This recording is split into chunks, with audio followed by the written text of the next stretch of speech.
Los tiempos cambian, la verdad no.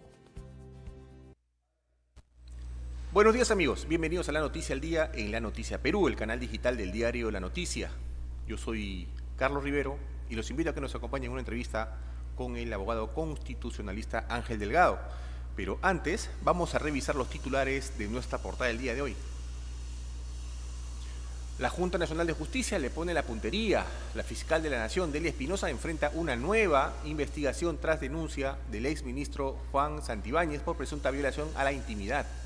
Titular del Ministerio Público acumula 3 investigaciones, una de ellas por supuesto abuso de poder. En el Congreso tiene una denuncia constitucional por no acatar el fallo que repone a Patricia Benavides. Pago a foravistas cada vez más cerca. En la quincena de agosto iniciaría el reintegro 4. Extorsionadores cobran 10 millones a transportistas, según el dirigente Martín Ojeda. Ese es el monto de cada mes, increíble. El voto juvenil será decisivo en elecciones. Esta es una afirmación del docente universitario Álvaro Quispe. Bien amigos, como les comentaba, hoy tenemos la visita en estudios del constitucionalista Ángel Delgado. Doctor Delgado, ¿cómo está? Buenos días. Muy buenos días, muy agradecido por la invitación. Doctor, estamos escasos días de 28 de julio y se espera el mensaje a la Nación, ¿no?, de la presidenta, como es costumbre. ¿Qué se espera usted de un mensaje a la Nación de la presidenta en su último año de gobierno? Lo que quería decir es subrayar eso último. No es cualquier mensaje, es el mensaje final de un ciclo bastante proceloso que hemos tenido en el Perú. Ciclo que se inicia el año 21 con el ascenso de Castillo y Boluarte como vicepresidenta y ministra del ramo de los asuntos sociales, y en consecuencia el periodo tiene que ser evaluado en su conjunto, que tuvo 2 fases, correcto, sí, la fase del Castillo con Boluarte y luego Boluarte sin Castillo. Pero eso es lo que más o menos el mensaje del 28 debería resumir señalando las características más importantes de este proceso político, logros si es que efectivamente han habido, pero lo que no debe haber en absoluto, ve usted, es pretender con una hemorragia de palabras, con un discurso de 6, 7 horas, que el otro ha tenido 5, casi 6, poder cubrir aquello que los hechos y la realidad no registran. Es inútil que la palabra, que es una forma de comunicación, pero que no haga referencia a una realidad, es una palabra vacua, es una palabra que volátil, y eso es grave. Ahora bien, yo creo que lo más importante del discurso, más allá de los logros o no, que en fin, eso ya la señora lo dejo ahí, es garantizar la transición democrática. Claro. Porque vea usted, que este es un gobierno malo, deficiente, ahí están las encuestas para demostrarlo de un otro color. Yo no voy a abundar en lo que ya se sabe, pero sí creo que hay una responsabilidad presidencial y del gabinete que preside el doctor Arana de garantizar a los peruanos que por lo menos tengamos una salida democrática como Dios manda, donde el proceso electoral se dé sin sobresaltos, se dé de modo tal que el debate político prime por encima de las violencias y contingencias que tienen los procesos electorales en el Perú, donde los humos, las iras, las cosas antisonantes son las que dominan. No, tenemos que tener un debate sosegado, sereno, para que la población pueda elegir bien.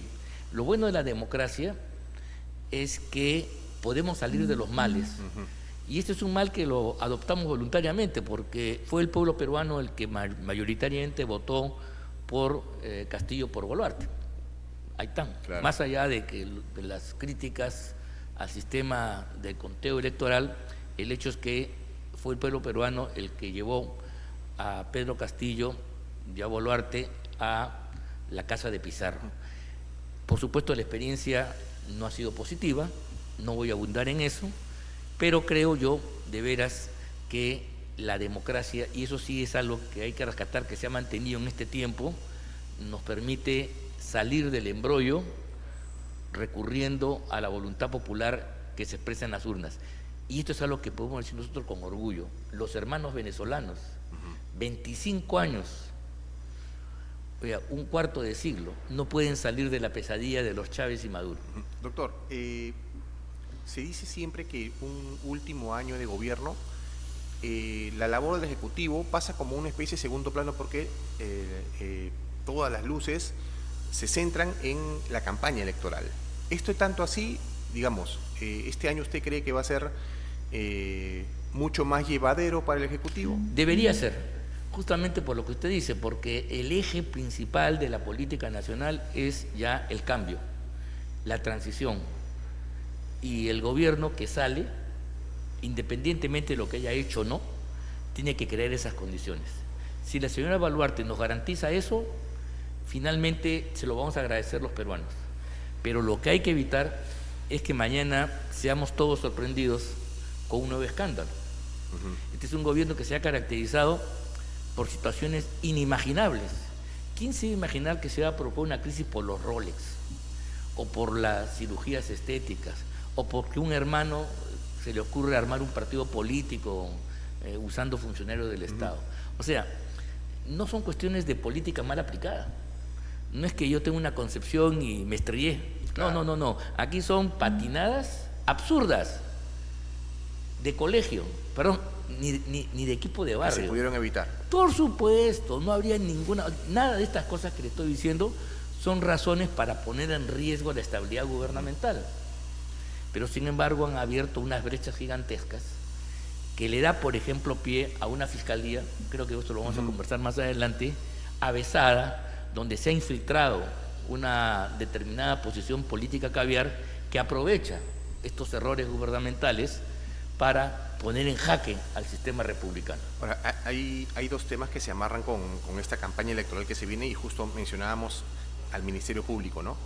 El Ministerio Público se va a convertir, cree usted, en un arma también en estas elecciones contra algunos candidatos que no sean de esta corriente que de alguna manera lidera el Ministerio Público. Bueno, yo creo que el Ministerio Público y parte del Poder Judicial, o sea, las instancias jurisdiccionales, los encargados de administrar justicia, nada menos, ¿no?, de defender la legalidad, de perseguir el delito en unos casos y de ser el árbitro de las contiendas políticas que existen en la sociedad, se ha convertido en un problema gigantesco. Es como si mañana en el campeonato ya el esfuerzo no esté en los partidos, en los equipos que compiten, sino en los problemas de los árbitros, que son los que quieren manejar los partidos. Como usted comprenderá, si eso pasara, el espectáculo llamado fútbol se va al diablo. Y eso es lo que está pasando con el Perú. Este protagonismo que tiene la Fiscalía y sectores del Poder Judicial, ¿no?, es una amenaza para la democracia en cualquier país. No es sólido, no es regular, no es saludable que los jueces y fiscales pretendan gobernar el país. Y digo gobernar porque ellos se arrogan el ser los que deciden en última instancia lo que conviene o no al país. ¿Cómo es posible que jueces y fiscales digan, esta ley no me gusta y no la aplico, cuando el sistema de funcionamiento en el Estado democrático es que todos los ciudadanos y todas las autoridades, sin excepción, militares o no, ciudadanos de a pie y altos funcionarios, estamos sometidos al principio de legalidad? Cumplimos lo que la ley nos dice. ¿Cuántas leyes, amigo Rivero, no nos gustan y tenemos la obligación de cumplirla? ¿Cuántas cosas tributarias, la municipalidad o el propio Estado? Y cumplimos. Tenemos los recursos para impugnar, para reclamar, pero en este país, jueces y fiscales, que son los que tienen que aplicar la ley a una situación concreta, dicen no, o la aplican desobedeciendo. Eso es una flagrante infracción a las reglas constitucionales, y de verdad, si tuviéramos más fuerza los sectores democráticos y el Congreso se pusiera las pilas como corresponde, ya debería ser un saneamiento de todos estos jueces rebeldes a la institucionalidad democrática. Cada vez que un juez, cualquiera sea, chico o grande, dice yo no cumplo la ley porque me sale de los forros, y eso no es control difuso, si quiere lo conversamos después, está dando un golpe de Estado a la República. Está dando un golpe de Estado. Es lo mismo lo que hizo Castillo. Castillo también se sale del orden para imponer un tipo de acción. Y cuando yo me salgo de la regla siendo juez y aplico una norma distinta o una norma que no existe sino la que sale de mi cabeza, estoy indudablemente rompiendo el Estado de Derecho. Es cierto, yo escuché hace algunos días, no recuerdo quién lo mencionó, pero es cierto que dadas las evidencias y los años que han pasado y las cosas que hemos visto, ¿es cierto que el Ministerio Público se siente mucho más poderoso que el Congreso mismo? Pero por supuesto, y el Ministerio Público con Poder Judicial. Hoy día ambos están, no solamente dos señoras, sino dos señoras que militan en el mismo campo político, en el campo del caviaraje, vamos a decirlo claramente. Solo que esto no lo sabemos, porque en el Parlamento usted para acceder tiene que hacerlo a través de un partido político, en un ajuste electoral, ¿no? Entonces usted explicita, yo soy de tal. Para los jueces no, se supone que es es un concurso de méritos y hay un organismo, la Junta Nacional, antes el Consejo de la Magistratura, que establece por méritos quién es juez.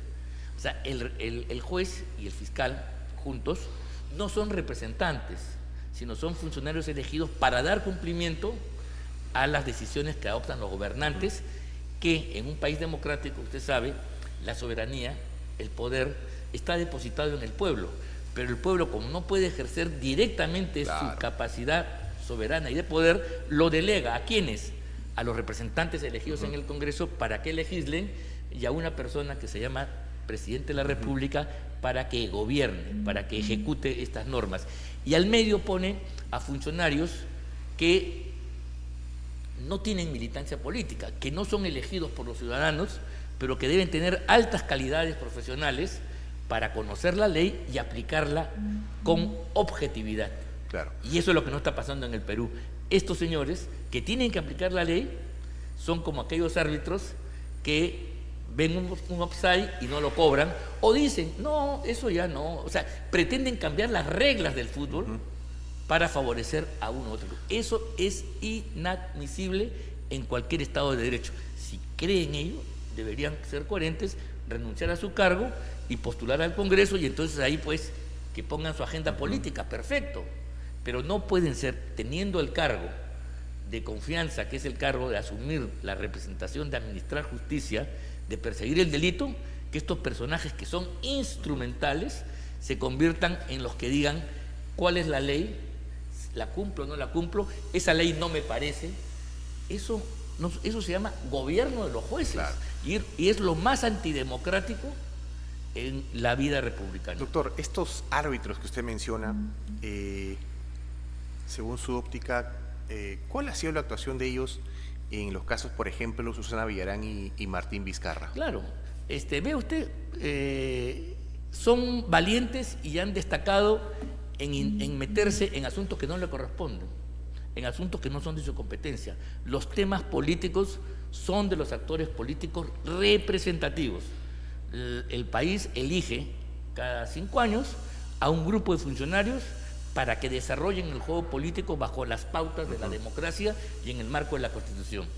Pero estos jueces intervienen en la vida política y eligen, no cumplen sus funciones como es perseguir el delito.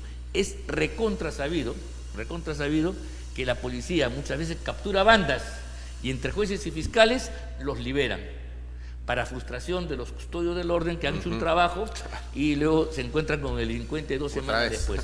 Eso es inadmisible, y eso es de todos los días. Eso es pan cotidiano. Y en segundo lugar, a manera de ejemplo, los comportamientos tan distintos. A la señora Villarán está libre, el señor Vizcarra está libre. A Keiko Fujimori, que no era funcionaria pública y que no es santo de mi devoción, lo digo una vez más, estimados amigos, para investigarla le dictan una prisión preventiva de 3 años, que después el Tribunal Constitucional revocó. Y ellos volvieron y la volvieron a meter, o sea, hasta 2 veces la volvieron a meter, ¿se da cuenta? Para investigar. En cambio, por ejemplo, a Vizcarra, cuando la Fiscalía ha pedido una prisión preventiva, porque se sospecha que en el juicio que se le sigue por los temas de Moquegua cuando era gobernador, y visto la abundancia de pruebas, de testimonios, de colaboradores eficaces, la sentencia va a ser probablemente condenatoria. La Fiscalía, curándose en salud para que no se repita la historia de Nadine Heredia, dice, oiga, una prisión preventiva por si acaso. y el Poder Judicial ha dicho no, y vamos a ver en segunda instancia qué cosa se dice. Si mañana Vizcarra huye por la frontera o se asila en una embajada, ya sabemos quiénes son los responsables, pues los jueces que no quieren darle cumplimiento a las leyes. Igual, y en el caso Villarán es exactamente igual. Ahí hay una actitud negligente donde, peor aún, yo creo que hay que investigar. Tengo yo la impresión de que ese juicio, que está claro en muchos aspectos, porque la propia Villarán ha confesado a recibir la cama. O sea, aquí ya no hay que descubrir muchas cosas, hay que terminar.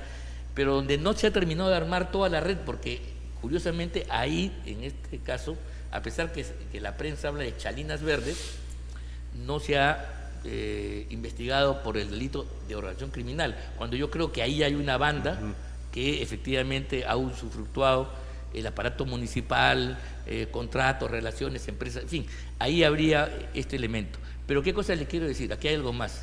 Yo tengo la impresión que este es un juicio que se va a demorar tanto, de modo tal que no comprometa los resultados de los arbitrajes que se están llevando a cabo en torno a los peajes.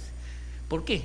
Porque cuando el alcalde de Lima dice ha habido corrupción en el manejo del peaje de Lima, se está basando en una información que viene básicamente de la prensa y que seguramente es verdad y que yo y usted y los amigos podemos creer, pero no hay una certeza absoluta, porque la opinión periodística es opinión o de un experto, pero si tuviéramos un documento, una sentencia firme condenatoria a Villarán y a Odebrecht por haberse coludido, haber corrompido para sacar el contrato de los peajes, evidentemente la nulidad de los mismos estaría abierta. En consecuencia, yo tengo la impresión que no hay voluntad en el Poder Judicial de llevar adelante el proceso, porque de haberlo hecho con los elementos probatorios, una sentencia condenatoria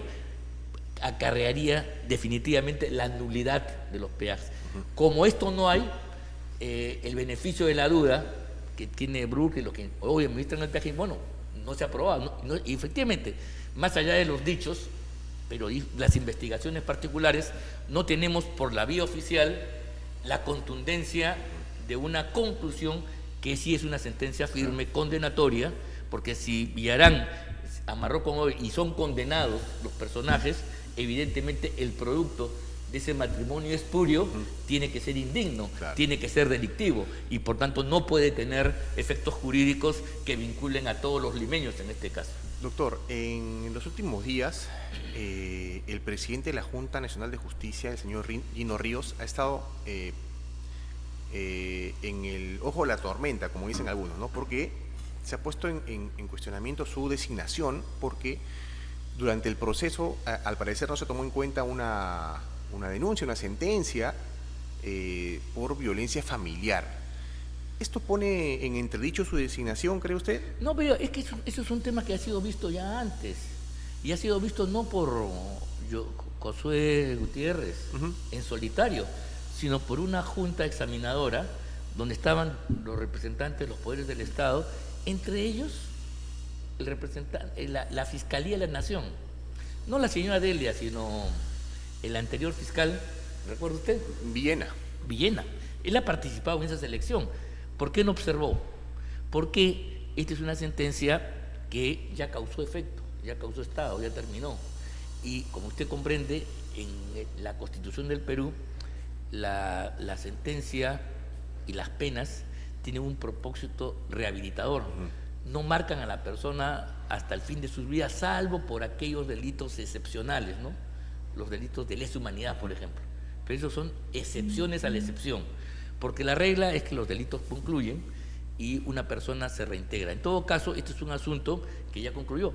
Ha debido ser merituado en el seno del organismo y, por supuesto, no es una responsabilidad del defensor del pueblo. Lo que sí es inadmisible es que la Fiscalía, ¿no?, intervenga en las oficinas, allane las oficinas de un órgano constitucional, buscando no sé qué elemento. ¿Qué cosa quiere buscar? O sea, a veces entran ahí a pescar, como se dice vulgarmente, que es una forma de ver qué papel, qué cosa hay ahí. O un show. Y eso, o un show, como usted corresponde, que es inadmisible. Realmente, ¿hasta cuándo la Fiscalía va a seguir abusando de nuestra paciencia? Esa es la pregunta que tenemos que hacernos. No podemos generar un poder que se sienta por encima de la ley, que no respete las atribuciones, las autonomías, los fueros de los organismos constitucionales y haga lo que le dé la gana. Realmente aquí nos hemos pasado y lo hemos permitido con el argumento que todos son corruptos. Entonces la Fiscalía, que ha generado una narrativa especial, es la que tiene pues la varita mágica que maneja estas cosas. Eso no es dable. Por eso es que en los hechos la Constitución ha sido alterada sin que nos demos cuenta. El primer poder del Estado no es ni el presidente de la República, que está en mil problemas, la señora, ni el Congreso, que está arrinconado también, ahí están las encuestas, sino en los que realmente marcan la pauta y la agenda política, y todos los días los periodistas discutimos sobre lo que no deberíamos discutir más en las páginas policiales, son los fiscales y los jueces. Esos son los protagonistas. Entonces, amigos políticos, no se equivoquen, es una especie de comercial. Si usted quiere tener poder, no postule al Congreso, sino mejor es busque una plaza de fiscal o de juez, que de repente va a tener más poder que aquel elegido por otro, cosa que es un absurdo y que tenemos que poner punto final independientemente de la broma que realizamos. Claro. ¿No? Interesante la postura. Bueno, esto se resume solamente a hacer una reforma urgente. Sí, no, yo sí creo. La República no la mata. Sí. Debería ser, y con eso termino, ¿usted cree que la reforma de nuestro sistema de justicia debería ser uno de los puntos importantes a debatir durante la próxima campaña? El principal, porque no podemos atacar, por ejemplo, la corrupción, no podemos atacar la inseguridad, no podemos poner las cosas en su sitio con una justicia, que es el órgano que interviene para corregir las cosas, totalmente comprometida con los intereses políticos en liza. Eso no puede ser, es una aberración de todo punto de vista, y por eso creo que las fuerzas que participan en las elecciones, sean de derecha o sean de izquierda, tienen que entender que si quieren llevar adelante un programa político para transformar este país, tienen que poner en su sitio a fiscales y jueces avesados que van más allá de su competencia, que van más allá de sus atribuciones y que se consideran, no sé por qué razón, los intérpretes de la ley, los voceros de la Constitución y los que tienen la última palabra en el proceso político. Inaceptable. Ese es el peor detritus. Esta es la peor execrencia del pensamiento caviar. Tiene otra en el campo social, en el campo familiar, pero en el campo de la política, esta transformación nefasta de la justicia y de los sistemas de control fiscal, creo que es una de las lacras más peligrosas para la existencia de una república democrática. Bien, doctor, queremos agradecerle su visita en estudio. Es importante conocer punto de vista como el suyo. Muchas gracias. Y bueno, aprovecho para desearle a los amigos de la noticia y a los amigos un feliz 28, felices fiestas patrias a todos ustedes. Bien, amigos, estuvo con nosotros el constitucionalista Ángel Delgado, con quien hemos tocado esta crisis que se vive en nuestro sistema de justicia. Hay que estar atentos a cómo es que se comportan jueces y fiscales, ¿no? Porque, como decía el doctor, muchas veces ya pareciera que incurren en política. Yo los invito a seguir en el canal, que venimos con más entrevistas. Los tiempos cambian, la verdad no.